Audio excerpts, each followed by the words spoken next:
കോഴിക്കോട് കേരളത്തിന്റെ വിദ്യാഭ്യാസ തൊഴിൽ മന്ത്രി. എത്രാം ക്ലാസ്സിൽ പഠിക്കുന്നത്? 7ാം ക്ലാസ്സിൽ. 7 വരെ എത്തിയല്ലേ? എന്താ വിളിച്ച മോനെ? അവധിക്കാലത്ത് ക്ലാസ് എടുക്കുന്നുണ്ട്.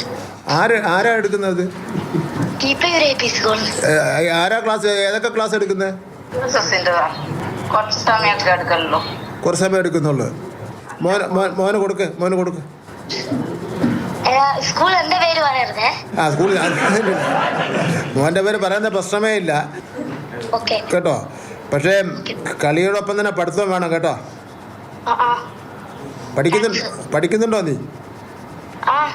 നിങ്ങൾ എപ്പോഴും അവനെ ട്യൂഷൻ പഠിപ്പിക്കേണ്ട കാര്യമൊന്നുമില്ല കേട്ടോ. താങ്ക്സ്. ഇത് സ്ഥിരം വന്നുകൊണ്ടിരിക്കുക. ഏതായാലും നമ്മുടെ മന്ത്രിമാരോടൊക്കെ അങ്ങനെ സംസാരിക്കാനുള്ള സ്വാതന്ത്ര്യവും അതിനുള്ള അവസരവും കുട്ടികൾക്ക് ഉണ്ടാകുന്നു എന്നുള്ളത് വലിയ സന്തോഷമുള്ള കാര്യമാണ്. പ്രത്യേകിച്ച് വിദ്യാഭ്യാസ മന്ത്രിയുടെ കാര്യം എടുത്തു പറയേണ്ടതാണ്. കുട്ടികളുമായി അത്രയും അടുത്തിടപഴകിക്കൊണ്ടാണ് അദ്ദേഹം ഓരോ കാര്യങ്ങളും ചെയ്തുകൊണ്ടിരിക്കുന്നത്.